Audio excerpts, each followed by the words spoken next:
I wish I had done this more during the season, to be honest. It has been a busy year. But we have got your hot takes. With about 6 weeks of the home and away season to go, we need to find out how you guys feel with some predictions that are out there. Now, as we know, because I did my hot takes at the start of the year, is that we don't come back and keep receipts here. These are the ones that we celebrate when we're right. It doesn't matter if we're wrong. Now, usually we go into the whole professional, let's get into this, the intro and all that, but this is hot takes, all right? So we can just get into it straight away. Let's go. Collingwood versus Fremantle grand final. Hell yeah, I love this. I'm not saying I agree with you. I love that this has come from a Freo supporter. But now, of course, Collingwood there is not the hot take part of it. We all know that.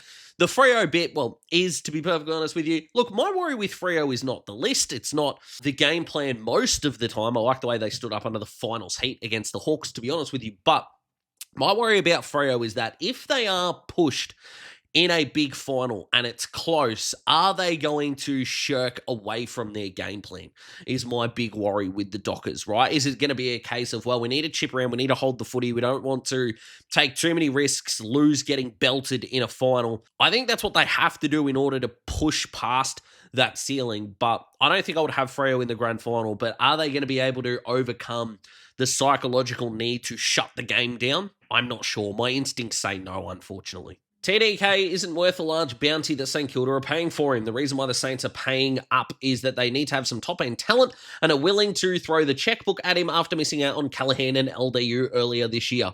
Everything about this is correct. There is nothing wrong with this at all. Love it. Yes, all of it is true. 1.7 million for a ruckman is absurd. It's ridiculous. It's dumb, right?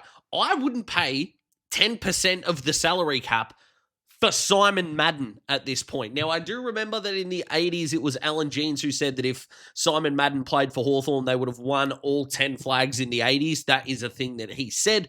But 10% of your salary cap in today's day and age is extraordinary. And for a guy who you can convince me is not a top 3 ruckman in this competition, it doesn't make any sense. Now, from the St Kilda point of view, let's try and get some optimism here. The reason why they're going to think this works is that they don't have to pay a lot of youngsters. Contrary to what Kane Corns and Tom Morris said on SEN not too long ago, the Saints do have a lot of young talent, and they are going to hope that the salary cap continues to increase.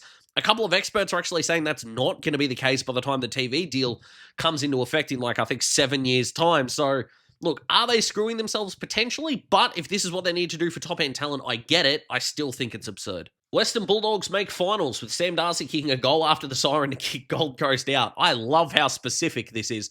Now, you are also implying that Gold Coast are, of course, out of the 8 before that game against the Bombers, the second game that they have now. From memory, that's going to be at People's First Stadium, so they're going to win that. I don't think the Bombers can lose that. So are you saying that they kick Gold Coast out permanently? They're going to be 2 games behind or a game and a half behind. It's a big call. I like it. I genuinely think that if Gold Coast miss the finals from here, they should fold. I know that sounds ridiculous, but you can't have the draw that they've had, the game style they've got, the way their players are playing, the way they stood up against the Pies. You can't have all of that and then miss. But I love the ballsiness of the take. I really do. Will Day and Mitch Lewis returns help Hawthorn to host a home elimination final? Well, that's kind of where the Hawks are now, aren't they? That's what we would be if the final started now, or maybe the Hawks are 7th. I should have checked that before I started recording. But if Will Day and Mitch Lewis are back and are somehow good, right? Now, I think Mitch Lewis can be if he's fit, because I think he's been hella underrated, but we just got to hope he recovers well. But if we get Will back in round 20, then you're going into that last sort of 3 weeks, because that first game is going to be a write-off, rust, all of those kinds of things. If the Hawks can win all 3 of those games, and I think it's Adelaide, Melbourne, and Brisbane off the top of my head, because we've got Port Adelaide, Carlton, and then Collingwood, I think. So I think those last 3 are correct. But if the Hawks win the last 3 with those 2 in it, it's going to be better than a home elimination final. It's probably going to be 4th, isn't it? So, look, I like the fact that them 2 are going to be back, like you say, Riles, and I know you're a fan. But if them 2 are back and playing well, the hot take should be 3rd or 4th on the ladder, not a home elimination final. You got to be thinking bigger, my friend. Job Shanahan to erupt. Erupt into what is the big question? Because I love him. I had him as my second key forward off the board behind Harry Armstrong in the draft. I have no idea how he slipped this far, and everything he's doing in the AFL is not a surprise to me. But it's just not specific enough, this take. Erupt into what? Is he going to be a top 2, 3 key forward in the comp when he's 25? Are we going to get a little bit more specific, or are you keeping it erupt for the rest of the year? Because you've then got Josh Tracy to kick 3 goals a game at the end of the year. Now, that is a specific hot take that I love the big kahuna in a massive way. Dick Tracy's a star. I absolutely love him. And it just sucks, as I had to do as a Hawthorn fan, watch a bloke who is one of your probably top 5, 6 favourite players in the competition who aren't Hawthorn players, although I would probably think that he would still be in that mark, even if I included Hawthorn players, to be honest.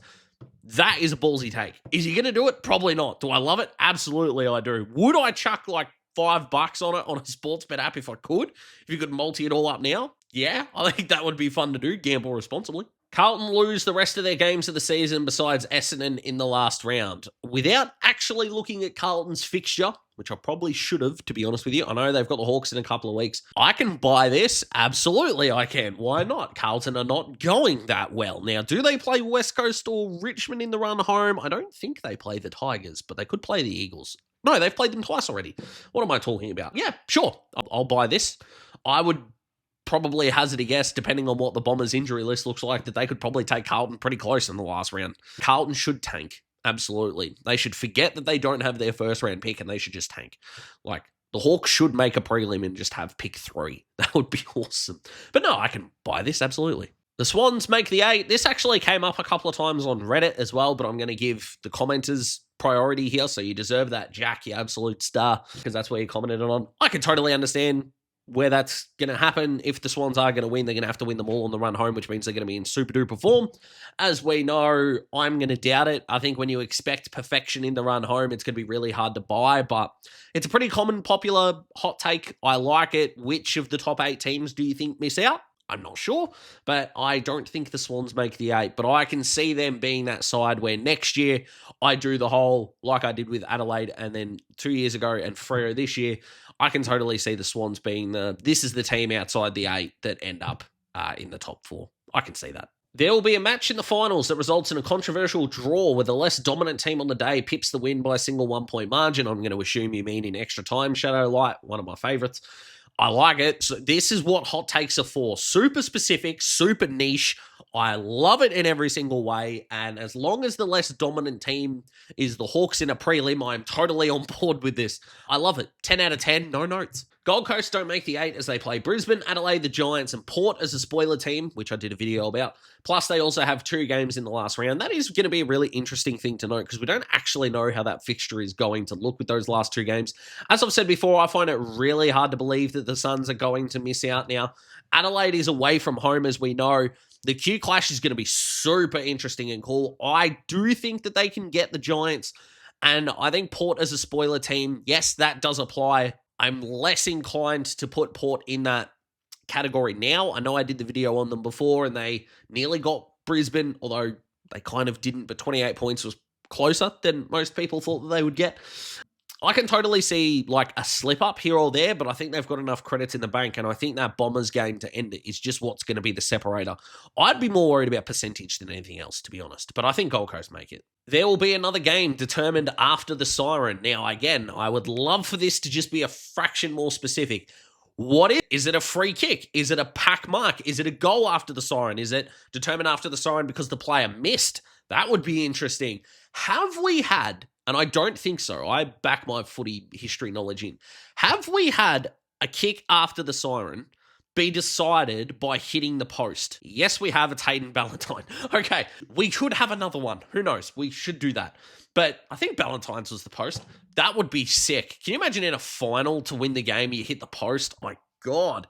My goodness me, that would be insane. But I like the take. I do. I'll back you in. Why not? Suns top 2. I've spoken about Gold Coast quite a bit in this video. You know where I stand on them. If you had to, if it was like Daz, you have to make a choice. Are they going to finish? If someone said to me, look, they finish either 2nd or they finish 8th, which one is it to put your life on? I would probably say they're closer to 2nd than 8th. But this is also taking into account that they have never been in this position before. So the psychology of it, I can totally understand the fall off. I don't think they're going to finish 8th. I don't think they're going to finish 2nd, by the way. I like the optimism, though. Freo finally popped the cherry and go all the way. Jesus, there's a phrase. Shades of 2018 Eagles. Respect for the fact that a West Coast fan has said that Freo were going to win the flag, by the way. I love that. That's sick. Congratulations to you. Maybe WA relations are getting better. I'm not sure. But shades of 2018 Eagles. So I'm assuming you mean in terms of the late season form that led them into the finals, because like 2018 West Coast, I mean, they played in a grand final 3 years ago. Now, off the top of my head, because Gaff and Nat Newey played in 2015, I think. Nat Newey definitely did. Yeah, Gaff did. Yeah. Brad Shepherd, I think, did as well in that game. So I think they might have had 13 or 14 of the same guys in both grand finals. So the question becomes, because Mark Lacroix didn't play in 2018 either. However, I'm getting bogged down here. Nah, I don't think Freo have got the experience. Now, I get where you're coming from, because 3 years ago was when Freo last won a final, so I can totally get those two things coming together. Maybe there's a super obvious connection to 2018 West Coast to what you think now is. I'm not 100% sure what that is at this point in time. I like Freo, as I've said. I don't think I would back them for the flag, though. Hawthorn beat Collingwood. I have nothing else to add. Sure, absolutely. Would love that to happen. Moving on. Jack Gunston wins the Coleman. No, but I love the optimism. I love the hot takeness of this. I just think Gunners is going to get a rest at some point. Is it going to be this week going to Tassie and let Mitch Lewis come in? That could definitely be a part of it. I don't see how Lewis comes in for Chol, because then we don't have a second ruckman to take over from Meek. Like, Weddle's not playing, so who's it going to be? Ramsden's not playing. Again, so if you bring in, you got Lewis, you got Gunston, and you've got Deer. If Chol didn't play, which I'm seeing a lot of Hawthorn fans say, which I blatantly disagree with, by the way.